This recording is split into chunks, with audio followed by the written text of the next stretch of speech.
Radha Madhava Kunja Bihari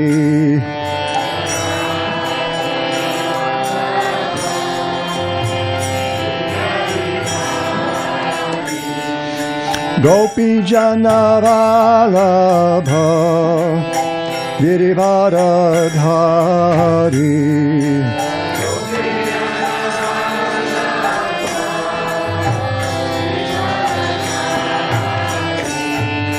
Gopi Jana Vallabha Girivardhari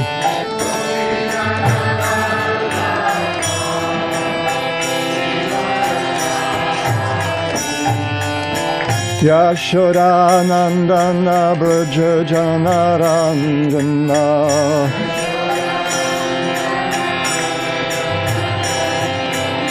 Yashodanandana Braja Janaranjana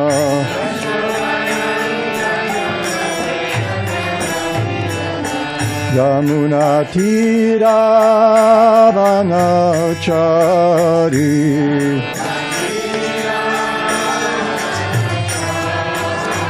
Yamuna Tira Vanachari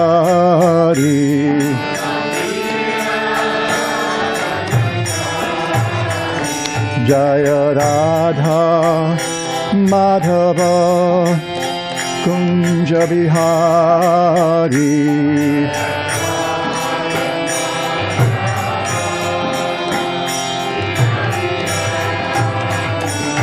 Jai Radha Madhava Kunja Bihari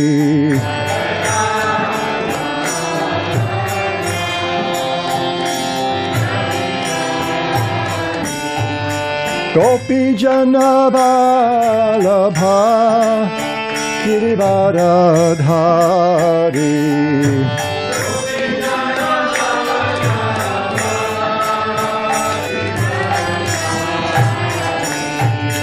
Gopi Jana Vallabha Girivardhari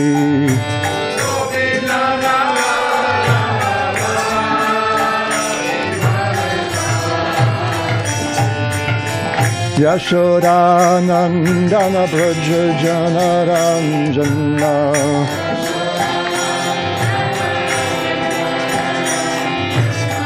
Yashodanandana Braja Janaranjana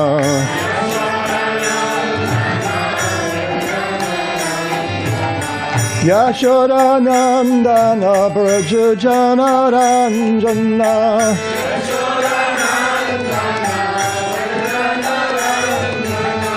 Jamuna Tira Vanachari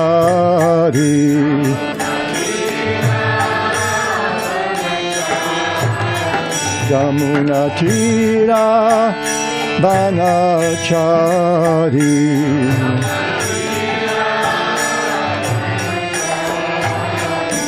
Jaya Radha Madhava Kunja Bihari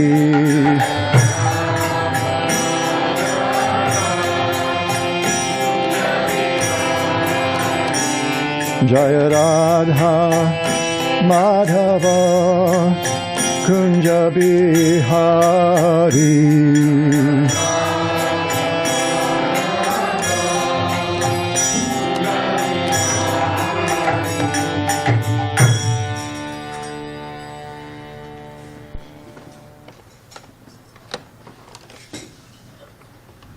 Thank you.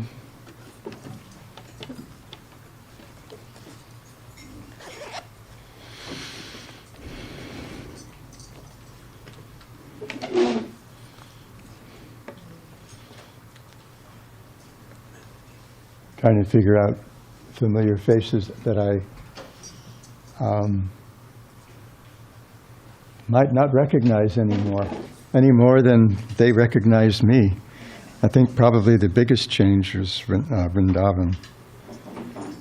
I think he was like, we were 12 or 13 when we left.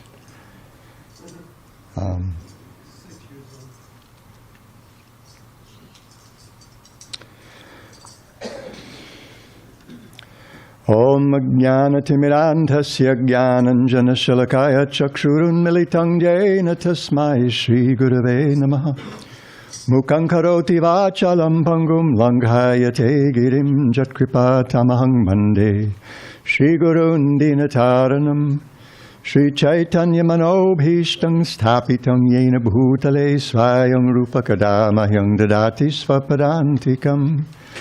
Nama Om Vishnupadaya Krishna Preshtaya Bhutale Srimate Bhakti Vedanta Swaminiti Namine. Namaste Saraswati Deve Gauravani Pracharine Nirvishesha Shunyavadi Paschatya Deshatarine. I'd adjust my hearing aids here. Ancha kalpatarubhyascha kripa sindhuvya cha patitanam pavanebhyo vishnavebhyo namo namaha. It's interesting to be a guest speaker here. My history with the San Diego Temple goes back to 1970. I used to go to the temple on Park Avenue when I was taking a vacation from the Honolulu Temple for a couple of months at the end of 1970. And then I stole a devotee from here in 1973. The former, one of the old temple presidents, Bhaktidas, when he saw me maybe 9-10 years later in Vrindavan, I approached him and I said, "Perhaps you don't remember me?" And he says, "Darn right I remember. You stole the best devotee I ever made." And then Sataki Devi Dasi, who is now, has for the last 15 and a half years been teaching at the Bhaktivedanta Academy in Alachua, Florida. And then for quite a few years, 10, 12 years maybe, we lived just down the street, my family and I. And my wife and daughters did a lot of service. I did a little service. So this is kind of one of my homes.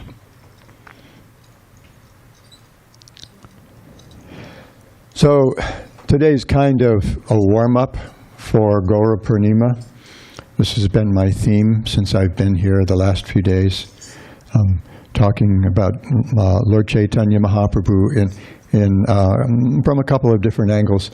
But before I start, is there anyone here who is like never been to a Hare Krishna temple before?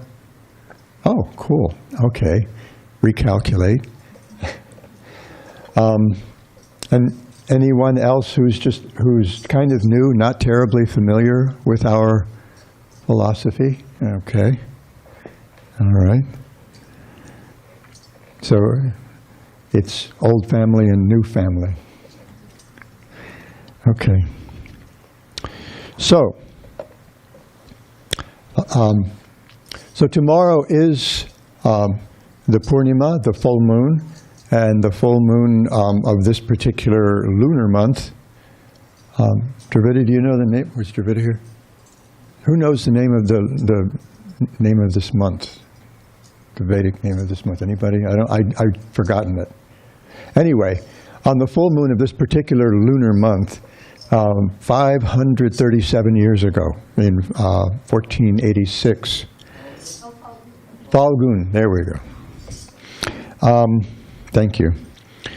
A very momentous occasion occurred in the district of Nadia in what is now West Bengal.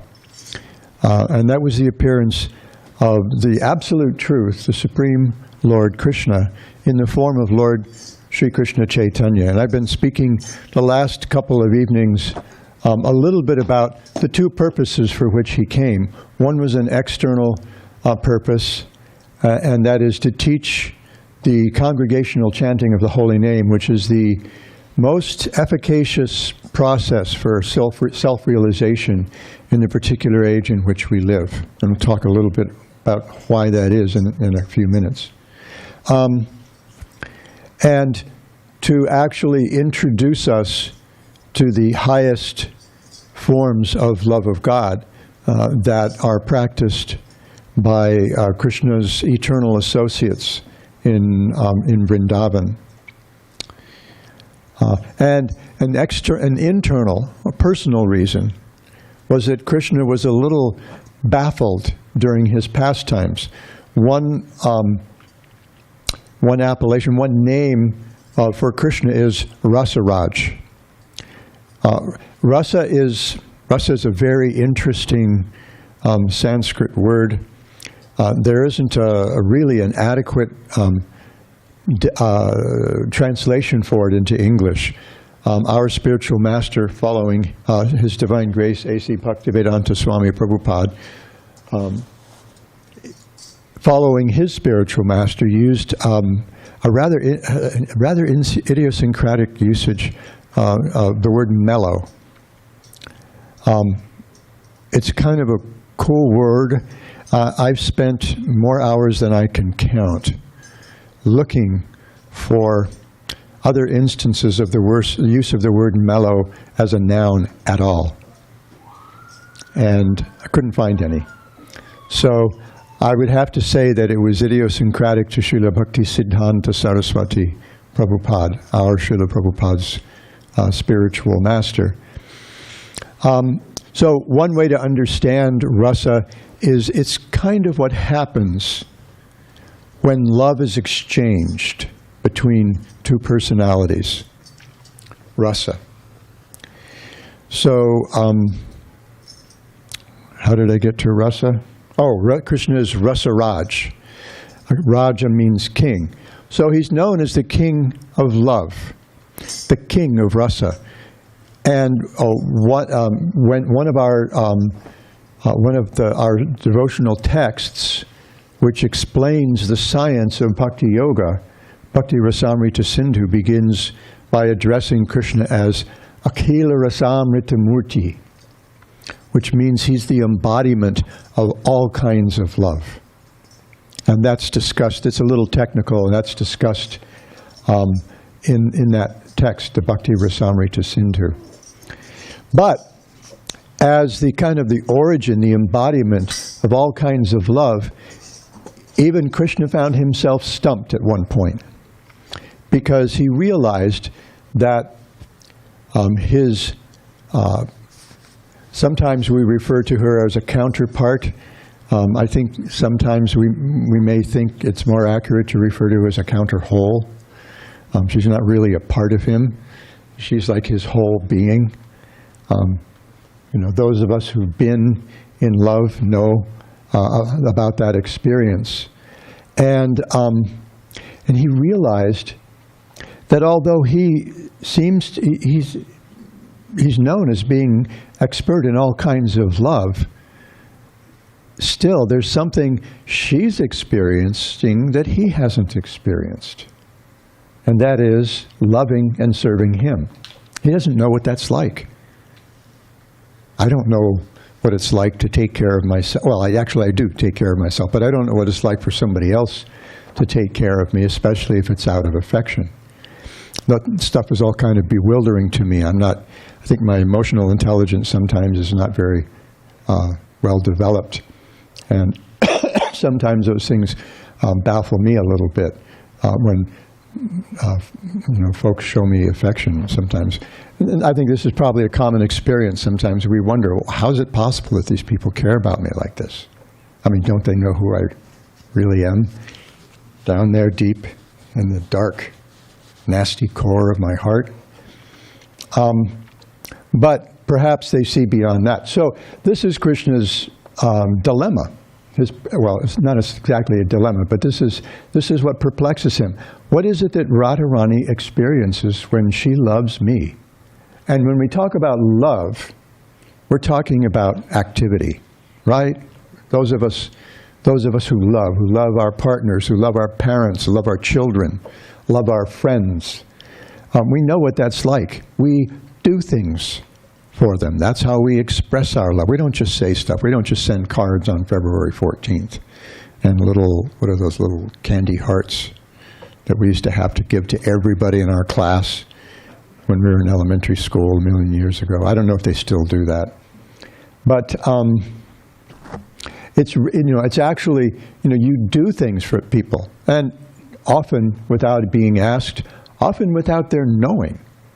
I've discovered folks, some devotees I found out about some devotees doing things that I didn't know about, and they think it's kind of cool that I don't know about it.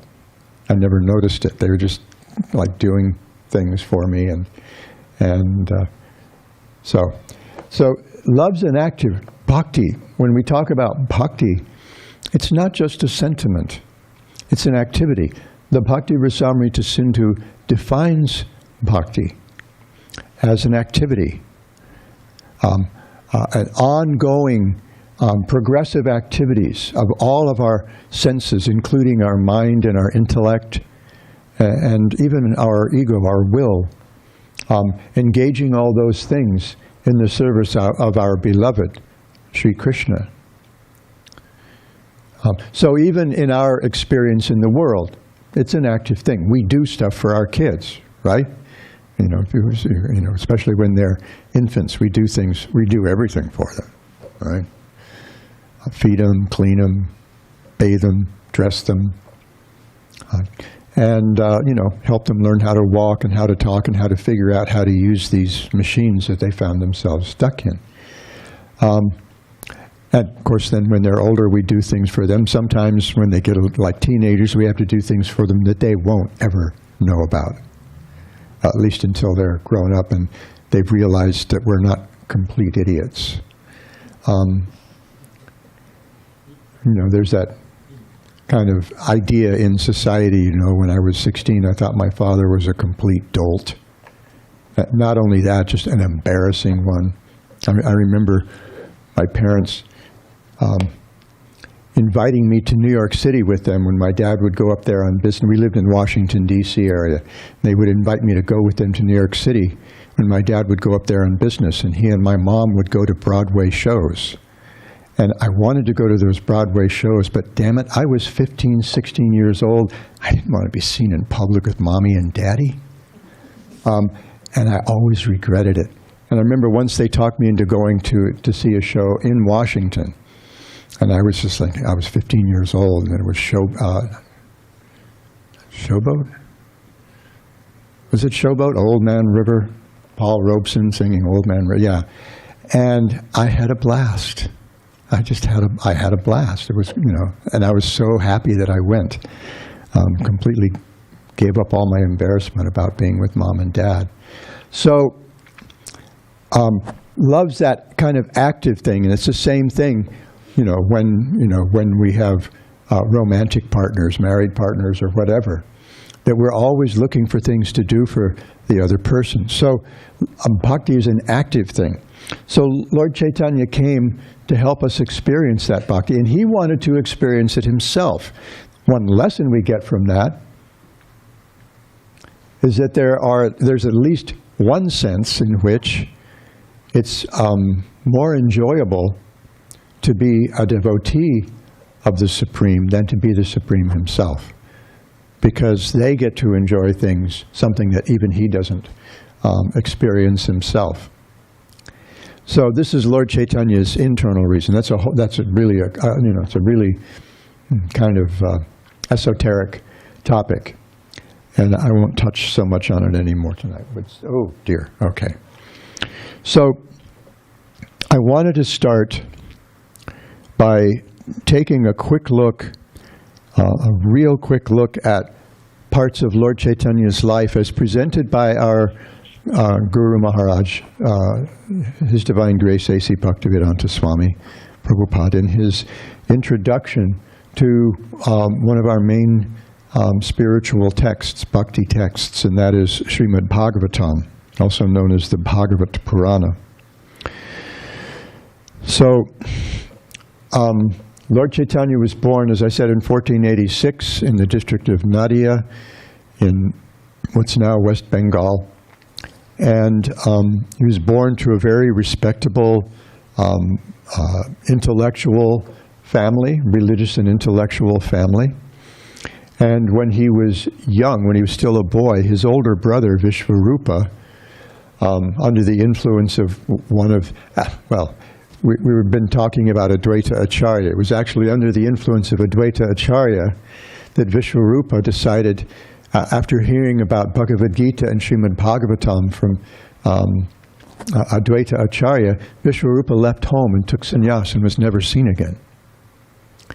And then, Mahaprabhu, who then was known as Nimai, his father died untimely. And they'd gotten him married, but when he went away to perform rituals connected with his father's passing, his wife died. And he was young, she was even younger. And when he came back, his mother implored him to marry again. So he married again, and he was a teacher. He taught grammar and logic for a number of years. He was very well known for his intellectual prowess, also for his daring in challenging people. Sometimes he would see someone on the street and he would challenge them right there on the street. So sometimes folks would, they'd turn around if they saw him coming, or they'd go on the other side of the street. I was just recalling to Purushottam Prabhu last night that when I first met the devotees, I was very attracted to the kirtan, but I had been in the Navy for 3 years, and I was in the process of getting out at the time. And after having joined the U.S. Navy, I decided that I was never, ever going to join anything again, ever. So I wouldn't get close enough to the devotees to speak with them, because I was very drawn to the kirtan. But I would stand on the, and my friends knew how attracted I was, so they would bring me back. This is in 1969. They would bring me back to Godhead magazines. If they went down to Waikiki and they saw the Hare Krishna folks, they'd bring me back to Godhead magazine or something for me to read, so that I could actually not satisfy my curiosity. It would actually just sharpen my curiosity about Bhakti Yoga, about Krishna consciousness. So Nimai's fellow villagers in Navadvip was actually a main center of learning in India. So there were a lot of very powerful intellectuals in town, and Nimai would challenge them to debate on the street, and he would defeat them, humiliate them publicly. So if they saw him coming, they would just run away, just skedaddle, just out of there. And then his life took a turn when he met his spiritual master Ishvar Puri, and he very overtly became a Krishna Bhakta, which was very much to the relief of all the other Krishna Bhaktas in the town of Navadvip, because he pretty much terrorized them beforehand. And his heart became softer and softer until at the tender age of 24, he left home and accepted the renounced order of life as a sannyasi, a renunciate, like a monk like this, like me. And only actually a lot simpler and a lot more spiritual. I'm just a learner. But, and then he spent the next 24 years of his life, well, part of the next 24 years of his life teaching. So, Srila Prabhupada writes, after taking sannyas, the Lord made his headquarters at Jagannath Puri due to the request of his mother, Srimati Sachi Devi. He remained for 24 years at Puri. So he actually was with us on this planet back then for only 48 years. He also left quite young. For 6 years of this time, he traveled continuously all over India, preaching Srimad Bhagavatam.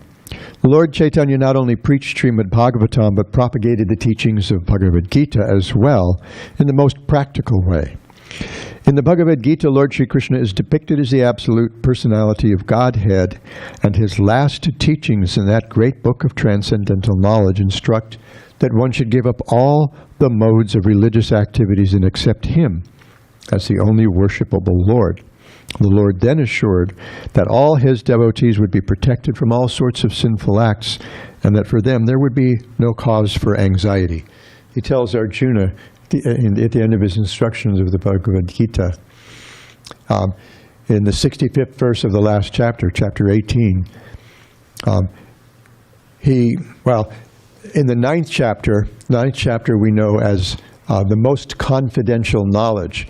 And Krishna builds throughout 30-odd verses or more of this chapter to what he considers the most confidential knowledge.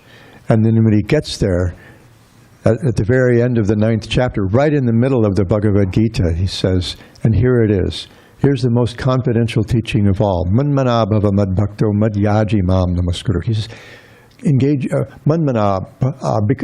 your mind always in thinking of me. Bhava madbhakta, become my devotee. Mamyaji, worship me. Mam namaskuru, offer obeisance, offer obedience to me.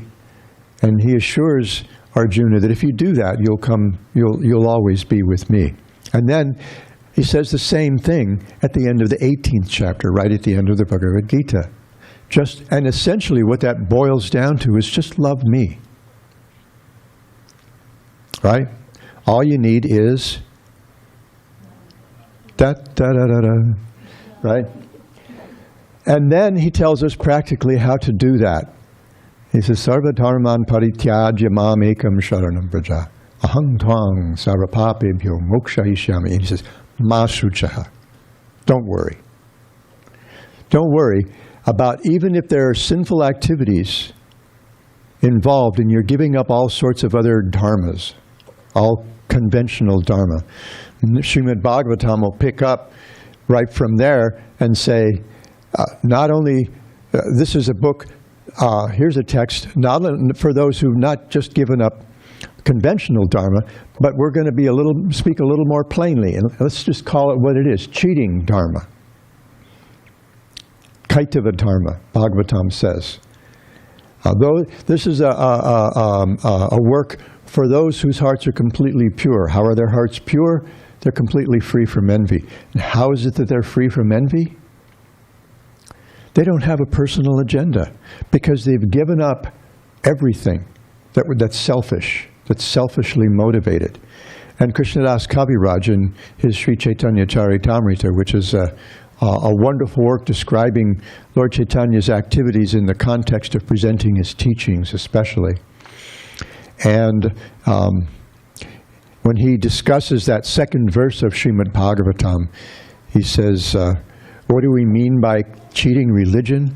Dharma, artha, kama, moksha, vancha. The aspiration for attaining virtue, making material progress, which is often a result of virtue,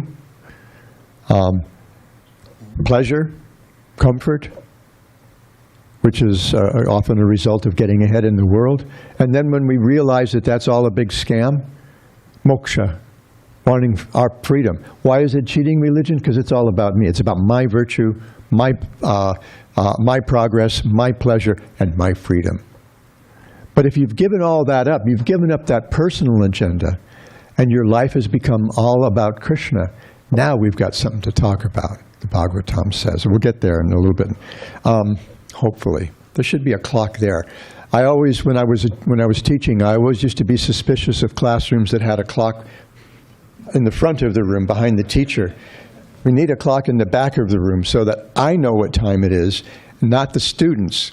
Kind of like, I'm checking it out, okay, when's the old guy going to be done? Is he going to finish early today so I can like go get a coffee or something before my next class?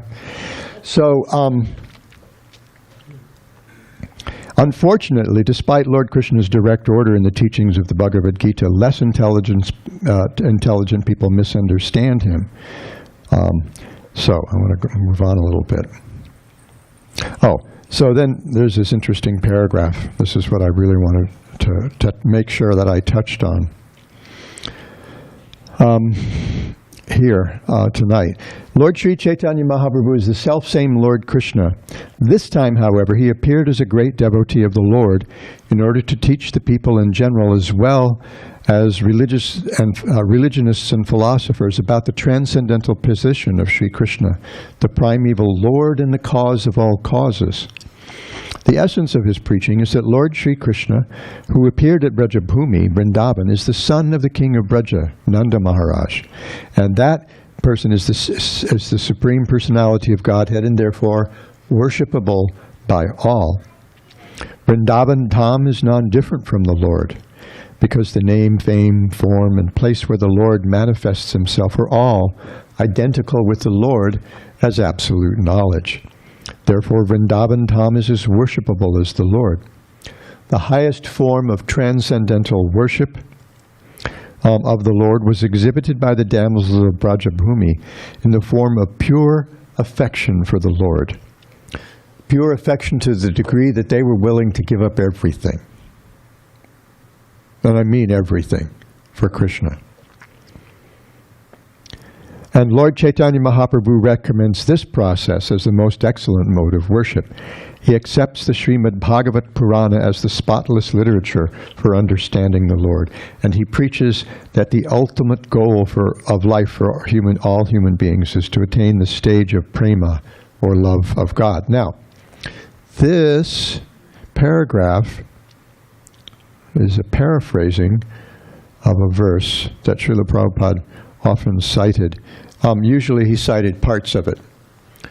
And that verse says, Aradhyo Bhagavan Brajesha Tanayastadhama Shri Vrindavanam Ramya Kachirupasana Vrajabadhu Vargenava Kalpita Srimad Bhagavatam Amalam Puranam Shri Chaitanya Mahapurumatamidam Tatradara Naparaha.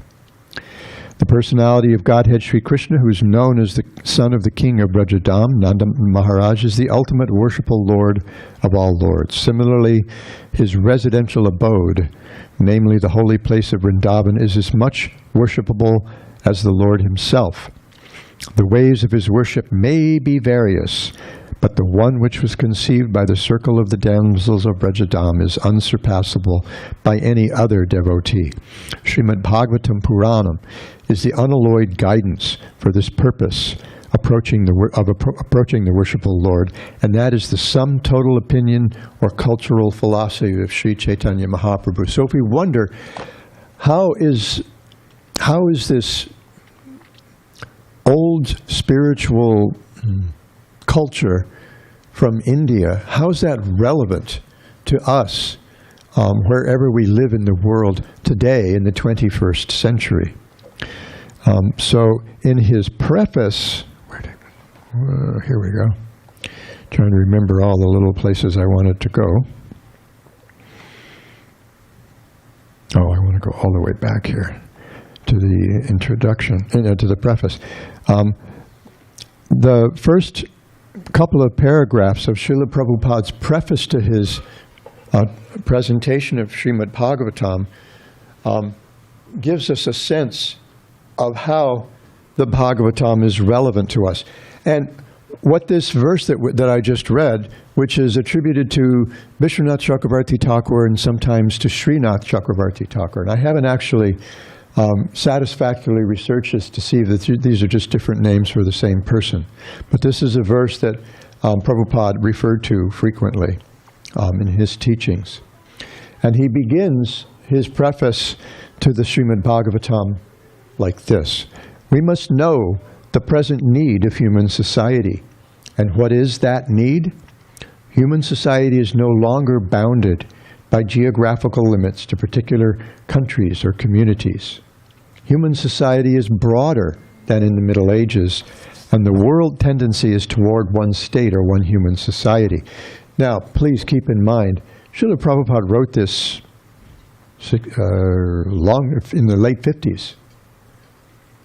I mean, this was his vision, his broad vision, even back then, 1957, 58, 59, when he began working on Srimad Bhagavatam.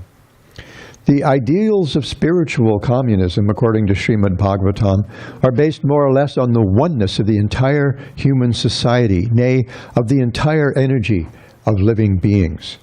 The need is felt by great thinkers to make this a successful ideology. Srimad Bhagavatam will fill this need in human society. It begins, therefore, with the aphorism of Vedanta philosophy, Janmad Yasya Yataha, to establish the ideal of a common cause. What Srila Prabhupada is sharing with us is that the Srimad Bhagavatam sees the oneness of not just human society, but of all living beings. We're all, Prabhupada wrote me in a letter back in, 50 years ago, almost 50 years ago, late 1973. We are all one family. One book about trees that I like, this is a whole topic, I don't want to get too distracted by that because it's a whole thing for me. He says that life in this world is embodied network, that we are all connected. Everything's connected. When I taught college writing, the course I taught more than any other was a second semester composition course. And in most colleges and universities, there's a big critical thinking component. And after a few years of teaching, I discovered an approach to presenting critical thinking that involves, if you'll pardon me, semiotic interpretation of American popular culture. And semiotics just means looking at things as if they were signs. In other words, what do they tell us about ourselves? What do they tell us about our culture, about our values? And the nice thing about that approach was that the students are the experts in popular culture and when I was teaching. I mean, at that time, I was a middle-aged white guy. What did I know? For me, popular culture was in the 50s and 60s. I knew about that popular culture, but I didn't know about 80s and 90s and early 2000s American popular culture so much. I mean, I watched some TV and read the newspapers and magazines. I knew some things, but they were the experts. And so I just wanted them to think about, what we were doing. And there were two things about this approach that were summarized by one of the people who was a proponent of this approach to teaching critical thinking as a part of academic writing. One is take nothing for granted. And I told the students that it doesn't mean reject anything. Question authority doesn't mean reject authority. It just means interrogate it, examine it. And quite often, when you do that, you end up finding even better reasons for accepting something than you might have had before. You don't necessarily throw it out. And I told them I do the same thing with my own sacred tradition. I'm always examining it. I don't take stuff for granted. I had a wife and two daughters, a very intelligent wife and two very intelligent daughters. They asked me hard questions all the time. There was one question that my wife kept asking over and over again, and I kept telling her, I don't have a really satisfactory answer for that. That was about the problem of suffering and evil. But it wouldn't be satisfying to someone with as soft a heart as hers. So this was my approach. Oh, and the other part, everything's connected. And that was like, those two things, that was like, I was sold on this approach. And I used this for years, this approach for years. So Srila Prabhupada continues, human society at the present moment is not in the darkness of oblivion. It has made rapid progress in the field of material comforts, education, and economic development throughout the entire world. But there is a pinprick somewhere in the social body at large, and therefore there are large-scale quarrels even over less important issues. There is a need of a clue as to how humanity can become one in peace, friendship, and prosperity with a common cause. Srimad Bhagavatam will fill this need, for it is a cultural presentation for the re-spiritualization of the entire human society. And Srila Prabhupada, on a couple of occasions, gave an example that might help us understand this. The first time I heard it was when he spoke at the University of Hawaii in May of 1972. And when he gave this example, it just really hit me.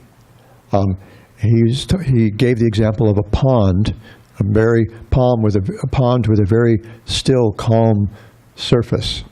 And he said, if you drop a stone in the pond, it'll generate ripples in concentric circles. And it's a very nice, kind of peaceful pattern.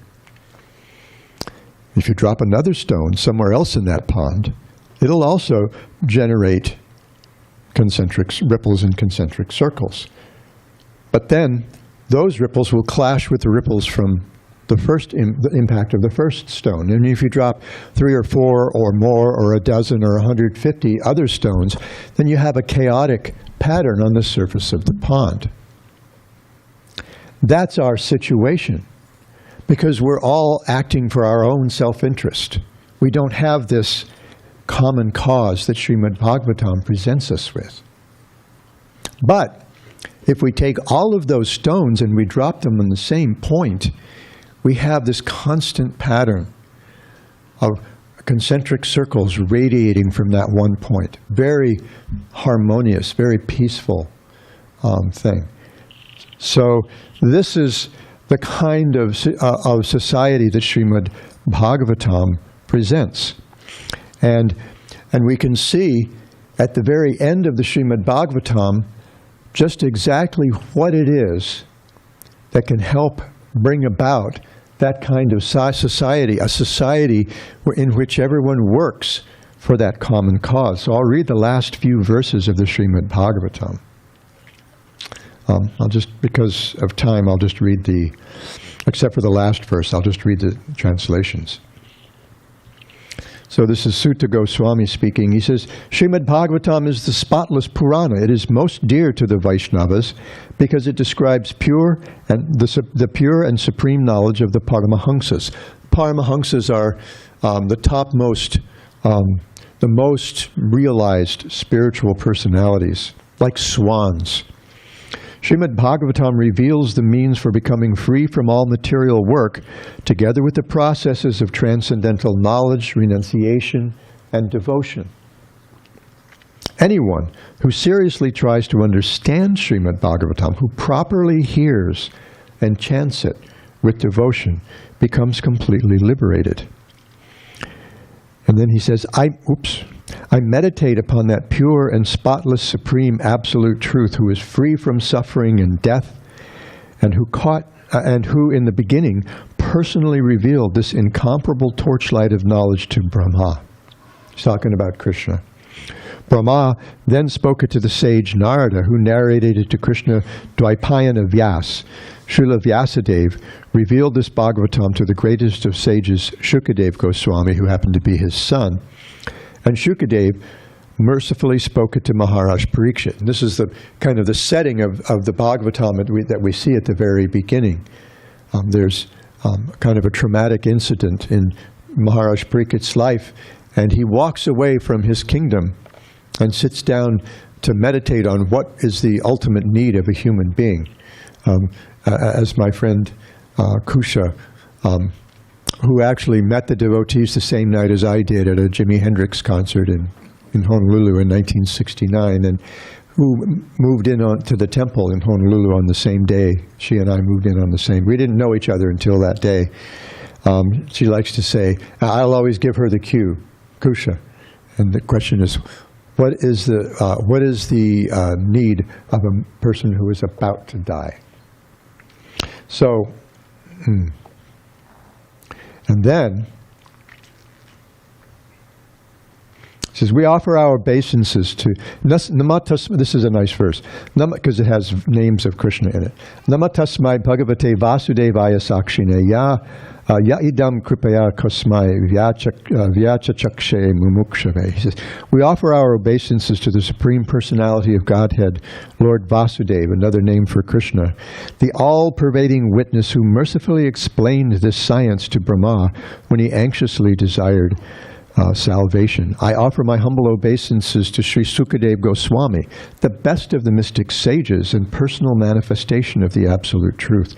He saved Maharaj Parikshit, who was bitten by the snake of material existence. O Lord of Lords, O Master, please grant us pure devotional service at your lotus feet.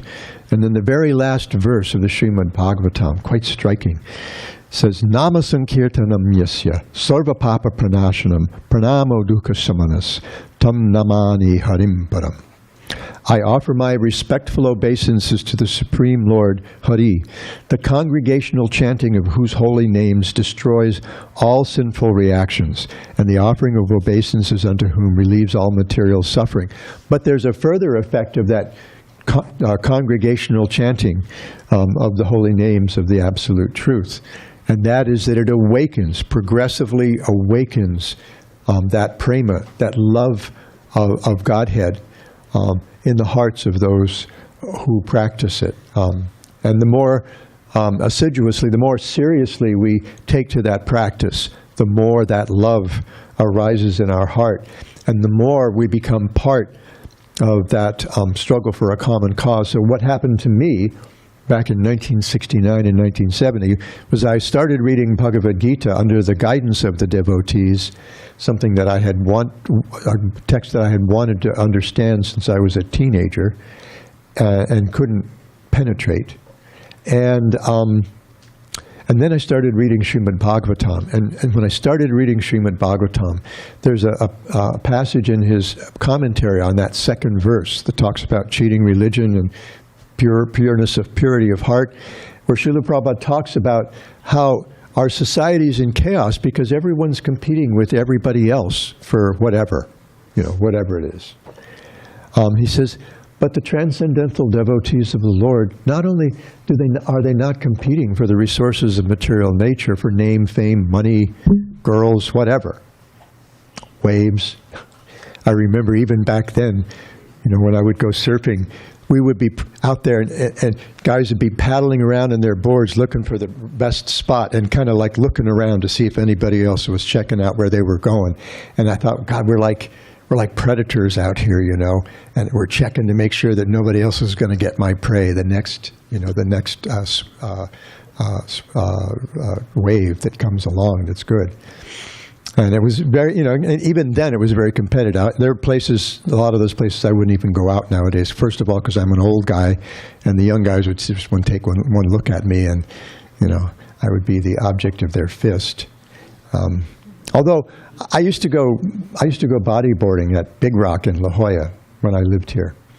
And I heard that was a really territorial spot because it's this really cool wave. It's this fast, hollow left reef break. And I heard it was really territorial, but I was like this old guy in his 50s out there on a sponge. And because people saw that I respected the rules, that's a one-person wave, I respected the rules, and I could ride, they were cool with me being out there.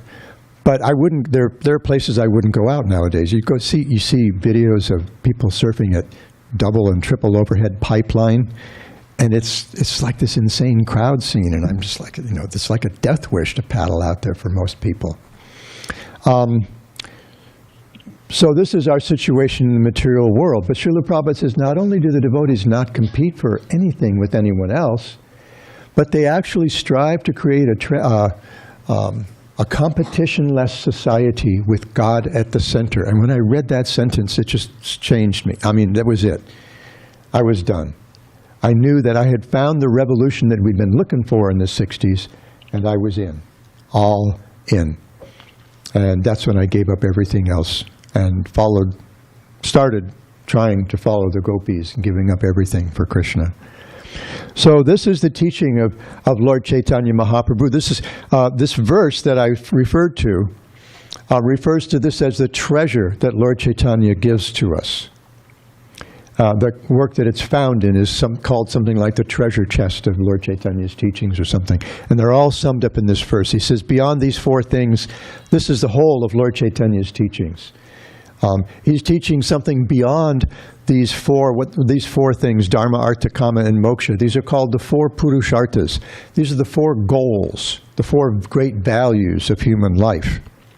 But there's something beyond that, which is a fifth Purusha Artha, a fifth goal of human life, which is love. Prem Prayojana, the fruit of love of Godhead. And that's what Srimad Bhagavatam teaches.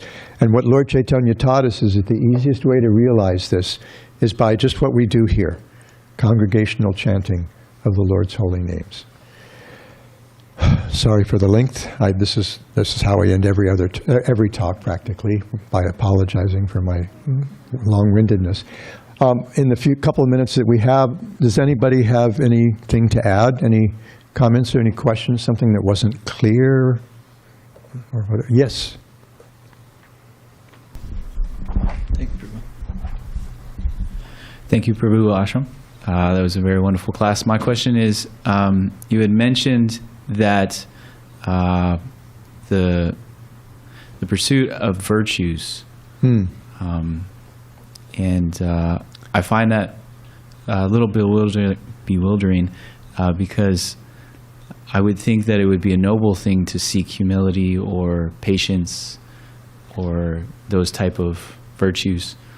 Could you shed a little bit more light on that? Yeah, well, the way it's presented is Dharma Dharma sometimes is interpreted as duty, but generally it's religiosity, just as Krishna says at the end of the Gita, Sarva Dharman Parityajya, completely reject all conventional ideas of what religion is, and just take shelter of bhakti to Krishna. There's one passage in the first canto where Srila Prabhupada talks about the goal of life being bhakti unto Vasudeva, and I always liked that. When the first time I read it back in 1970, I thought that was a kind of interesting, kind of little archaic way of putting it, but it just sounded really cool to me. And those virtues actually come naturally to those who practice bhakti yoga. They naturally become good in heart. They naturally become humble.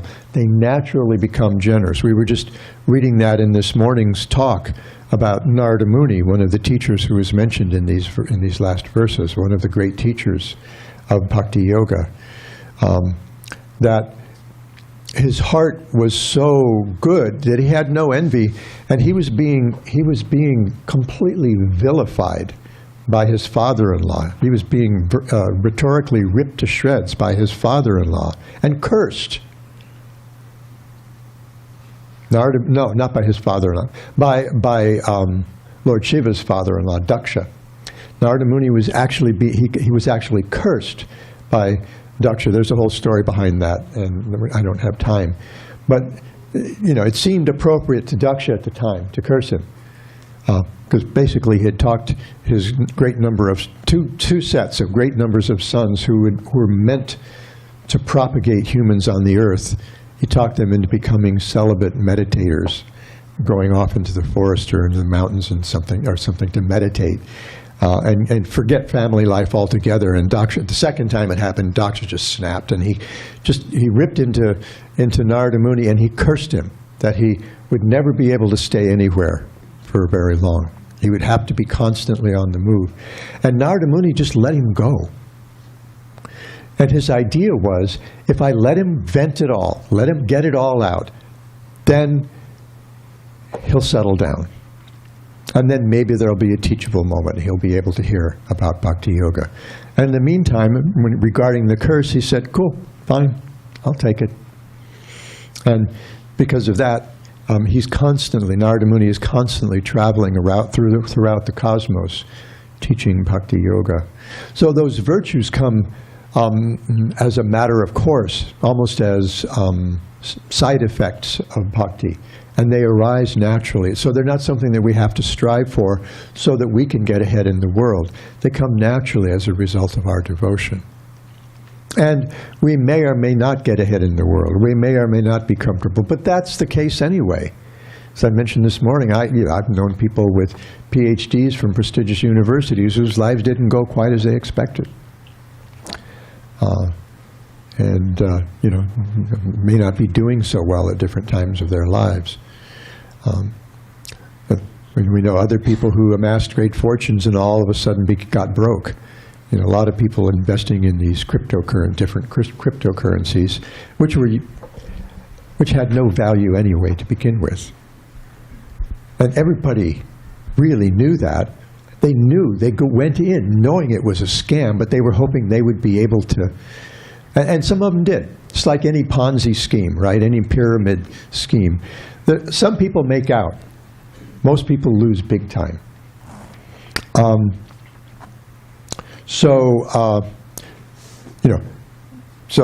They may, some of them may have thought they were going to, some guy working at Wendy's thought he was going to be a billionaire by, real early on investing in some cryptocurrency or another. And they would tell you, invest in invest in this and invest in Bitcoin or whatever the crypto of the day was. And the bottom's fallen out of that market pretty much. And everybody knows everybody admits nowadays it's pretty useless, mostly. Although every once in a while on the interwebs I see something about investing in crypto this or something. And the same thing, at liberation. There's one verse in one of the Bhakti texts called Krishna Karnamrita that says that liberation and all the other virtues stand waiting with folded hands to serve those devotees who've surrendered to Krishna. So they kind of come naturally. Those who are cultivating bhakti generally will behave in a virtuous manner because that's conducive. That kind of mode of goodness sort of life is naturally conducive to bhakti. Does that help? That's kind of a start. It's a big question. Yes, I got, or at least my takeaway was that I will develop patience when I serve the Lord. It'll come naturally. I mean, we can work on it in the meantime, but if we're trying to become patient people so everybody think everyone will think we're chill, that may or may not happen. But that patience will come, and people, most people will think, well, this is a pretty cool person. He's not, it's like, he doesn't think he's all that. He's not all about himself. Those people become recognized as soft-hearted and generous. So yeah, it comes naturally. It follows kind of in the wake. Those things follow in the wake of bhakti. Anything else real quickly? Because I think we need to go back to more of this congregational chanting so that we can realize all this stuff that I've gone on about. Thank you so much. It's such a treat to be back here. Hare Krishna. More about Lord Chaitanya tomorrow night. Thank you so much.